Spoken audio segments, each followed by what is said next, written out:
अस्सलाम वालेकुम स्टूडेंट्स। तो इस वीडियो में हम सॉल्व कर रहे हैं एक्सरसाइज 10A क्वेश्चन नंबर 5। तो क्वेश्चन नंबर 5 में कह रहे हैं a swimming pool is 50 metre long. एक स्विमिंग पूल है जिसकी लेंथ जो है वो 50 मीटर लॉन्ग है एंड 25 मीटर वाइड, और जो उसकी चौड़ाई है वो 25 metre. It is 1.2 metre depth at the shallow end. अच्छा, शैलो जो एंड होता है उसका मतलब होता है जहाँ पे डेप्थ कम हो, लिटिल डेप्थ हो। तो जो लिटिल डेप्थ है वो उसकी 1.2 मीटर है। तो यहाँ से देखें कि जो उसकी गहराई है वो जहाँ से कम है वो 1.2 मीटर है and 2 metre depth at the other end. और जो दूसरा एंड है उसकी गहराई का, वहाँ की जो मेजरमेंट है वो 2 मीटर है। तो फर्स्ट पार्ट में कह रहे हैं find the volume of the water in the pool when it is full. तो आपको वॉल्यूम ऑफ वाटर फाइंड करना है जब स्विमिंग पूल जो है वो फुल हो। ठीक है, तो यहाँ पे सिंपली क्या होगा कि वॉल्यूम ऑफ प्रिज्म, क्योंकि एक प्रिज्म शेप फॉर्म कर रहा है ये, तो फर्स्ट पार्ट में आपके पास वॉल्यूम ऑफ प्रिज्म आपको फाइंड करना होगा।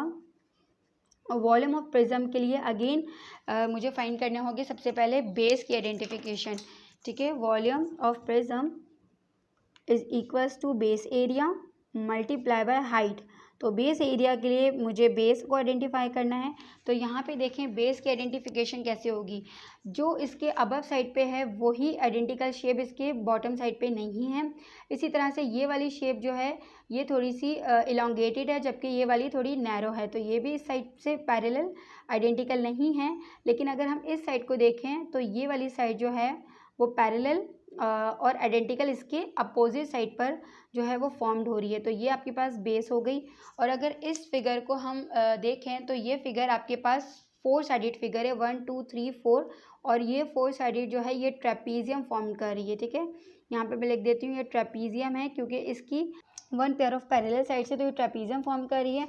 अब आपके पास जो बेस एरिया होगा वो ट्रेपीजियम का होगा।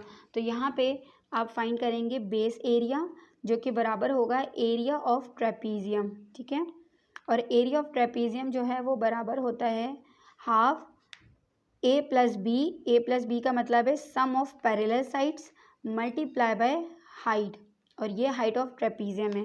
तो यहाँ पे मैंने डेटा फॉर्म नहीं किया, आप डेटा फॉर्म यहाँ कर सकते हैं। यहाँ इस कॉर्नर पे मैं कर देती हूँ डेटा में आपके पास जो है सम ऑफ पैरेलल साइड है A, B sum of parallel side ये, और ये दोनों जो है ये पैरेलल साइड फॉर्म कर रही होगी। तो ए को मैं ले लेती हूँ 1.2 ले लेती हूँ, और बी को मैं ले लेती हूँ 2। इसी तरह से जो हाइट ऑफ ट्रेपीजियम है, टी से मैं डिफाइन कर रही हूँ। हाइट ऑफ ट्रेपीजियम जो है वो कौन सी हाइट होती है, जो परपेंडिकुलर हाइट बन रही हो। ठीक है, जो परपेंडिकुलर डिस्टेंस हो या परपेंडिकुलर लेंथ हो, तो ये वाली हाइट ऑफ द ट्रेपीजियम कहलाएगी। अब इसकी मेजरमेंट क्या होगी, तो देखें ये साइड और ये साइड दोनों पैरेलल हैं। तो ये वाली दोनों पैरेलल है, तो ये भी 50 मीटर होगी। तो हाइट ऑफ द ट्रेपीजियम यहाँ पे 50 मीटर होगा। ठीक है, इसी तरह से जो हाइट ऑफ द प्रिज्म है वो यहाँ पे क्या होगा, तो यहाँ पे जो बेस है ये ट्रेपीजियम फॉर्म हो रही है, और ट्रेपीजियम से हट के जो हाइट होगी वो आपके पास हाइट ऑफ प्रिज्म होती है। तो यहाँ पे 25 मीटर जो है वो हाइट ऑफ द प्रिज्म कहलाएगी। अब सिंपली मुझे वैल्यूज़ को पुट करना है और उसको इवेल्युएट करना है।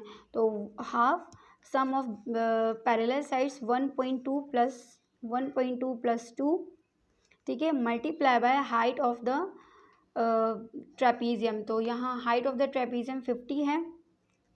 इसको सॉल्व करें तो इसका आंसर मैं आगे ही अच्छा, यहाँ पे देखें कि जो सम ऑफ पैरेलल साइड है 1.2 है, और इसको हम ऐड करेंगे 2 से। ठीक है, 2 से ऐड करने के बाद हमने 2 से डिवाइड किया, तो ये आपके पास आ गया 8/5, जिसको 1.6 भी हम यहाँ पे लिख सकते हैं, और फिर इसको 50 से मल्टीप्लाई कर दें। तो मैं यहाँ पे डायरेक्ट जो आंसर आ रहा है उसको मल्टीप्लाई कर रही हूँ 50 से। तो 50 से मल्टीप्लाई करने पर आंसर आ गया 80, और इसका यूनिट यहाँ पे होगा सेंटीमीटर स्क्वायर। ठीक है, तो यहाँ पे बेस एरिया आ गया। अब इसी बेस एरिया को जो 80 आया है इसको मैं मल्टीप्लाई कर दूँगी हाइट ऑफ द प्रिज्म। यहाँ हाइट ऑफ द प्रिज्म कितनी है, 25 है। तो 25 को मल्टीप्लाई कर देंगे 80 से, तो आपके पास आंसर आ जाएगा मल्टीप्लाई 25 2000। तो 2000 जो आंसर आया है ये है सेंटीमीटर। इस वॉल्यूम है तो सेंटीमीटर क्यूब है। ठीक है, यहाँ पे आपके पास वॉल्यूम फाइंड हो गया। सेकंड पार्ट पे आए। अच्छा, सेकंड पार्ट में कह रहे हैं the area of the pool which is in contact with the water. तो आपको area of the swimming pool find करना है। कौन सा एरिया जिसमें वाटर जो है वो उस पूल से इन कॉन्टैक्ट हुआ हो, यानी उससे टच हो रहा हो, तो उस उतनी सरफेस का आपको एरिया फाइंड करना है। तो यहाँ पे area of the required region जो है वो किसके बराबर होगा, वो बराबर हो जाएगा टोटल सरफेस एरिया, जो इस स्विमिंग पूल का जो जितना भी टोटल सरफेस एरिया है, जिसका फॉर्मूला हमने अभी पिछले वीडियोस में देखा है, उसमें से हम माइनस कर देंगे वो एरिया जिसमें वाटर इन कांटेक्ट नहीं हो रहा होगा। ठीक है, यानी कि अगर ये स्विमिंग पूल है और आप इसमें देखें, इस स्विमिंग पूल में अगर मैं वाटर को फिल करती हूँ तो सबसे पहले जो है वो ये वाली डेप्थ भरना शुरू होगी। ठीक है, जब ये डेप्थ भरना शुरू हो जाएगी तो इसका टोटल सरफेस एरिया जो है वो इसमें कंज्यूम हो जाएगा। बट इसमें टोटल सरफेस एरिया में मेरे पास वो वाला एरिया भी आ जाएगा जो इसके अबव साइड पर है। ठीक है, तो मुझे क्या करना होगा, सिंपली मुझे टोटल सरफेस एरिया जो है उसमें से मैं माइनस कर दूंगी वो एरिया जो इसके अबव साइड पर है। और यहाँ पे अबव साइड पर अगर आप देखें तो कौन सी ज्योमेट्रिकल फिगर आ रही है, यहाँ पे एक रेक्टेंगल फॉर्म हो रहा है, तो मैं माइनस कर दूंगी यहाँ पे लेंथ इनटू ब्रेथ। तो लेंथ इनटू ब्रेथ का मतलब हो जाएगा कि जो एरिया ऑफ रेक्टेंगल है उस एरिया से मैं सब्ट्रैक्ट कर दूंगी, तो जो रिक्वायर्ड आंसर होगा वो मेरे पास area of the required region होगा। तो सबसे पहले टोटल सरफेस एरिया फाइंड करते हैं। तो टोटल सरफेस एरिया जो है वो मेरे पास बराबर होता है perimeter of base multiply by height add with twice of base area. ठीक है, इसी के बराबर होता है। तो पहले मैं देख लेती हूँ पेरीमीटर ऑफ बेस किसके बराबर है। तो बेस मेरे पास ट्रेपीजियम थी, इसकी सारी बाउंड्रीज की जो लेंथ है उसका सम कर लीजिए। तो 50.01 टू 50 और 1.2, तो पेरीमीटर हो जाएगा 50.01 प्लस 2 मीटर, 2 प्लस 50 और फिर प्लस 1.2, ये हो गई इसकी पैरामीटर ऑफ बेस। अब इस पैरामीटर ऑफ बेस को मैं मल्टीप्लाई करूंगी हाइट ऑफ द प्रिज्म, और हाइट ऑफ द प्रिज्म है 25। ठीक है, और प्लस कर देंगे ट्वाइस ऑफ बेस एरिया। तो यहाँ पे जो बेस एरिया आया था वो 80 आया था, इसको मैं यहाँ पे अब 2 से मल्टीप्लाई कर दूंगी। तो इसको जब हम सॉल्व करेंगे तो एक स्टेप में यहीं कर लेती हूँ क्योंकि स्पेस कम है। तो इसमें ये हो जाएगा 50.01 प्लस 2 प्लस 50 प्लस 1.2, इसको जब ऐड करेंगे तो ये बनेगी 103.21। ठीक है, पैरामीटर, इसको मल्टीप्लाई करेंगे हम 25 से और फिर ऐड कर देंगे 80 को आप मल्टीप्लाई करें 2 से तो ये हो गया 160। ठीक है, अब इन दोनों लाइन को मल्टीप्लाई करें 103.21 मल्टीप्लाई बाय 25, आंसर आ रहा है 2580.25। अब इसको डायरेक्टली आप प्लस कर देते इसमें 160 तो भी सही रहता, मैंने एक स्टेप ज़्यादा कर लिया है तो यहाँ पे प्लस कर दें 160 को और आगे एरो हेड बना के लिख दें आंसर 2740.25। अब ये आपके पास टोटल सरफेस एरिया है तो it must be in centimetre square.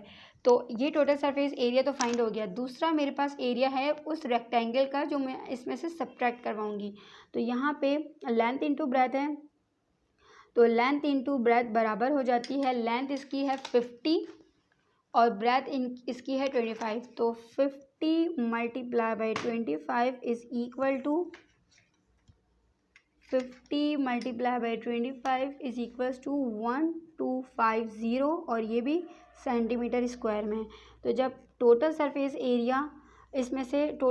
Area में से ये वाला पार्ट में सब्ट्रैक्ट करवाऊंगी तो ये पार्ट हो गया 2740.25 माइनस आंसर, मेरा आंसर इसमें सेव होता है तो ये हो गया 1490.25। ठीक है, और 0.25 जो है वो इसमें आपके पास आ गया है।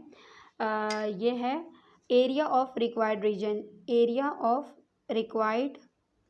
रीजन। ठीक है, और इसका यूनिट होगा सेंटीमीटर स्क्वायर। तो ये आपके पास आंसर हो गया पार्ट। क्वेश्चन 5,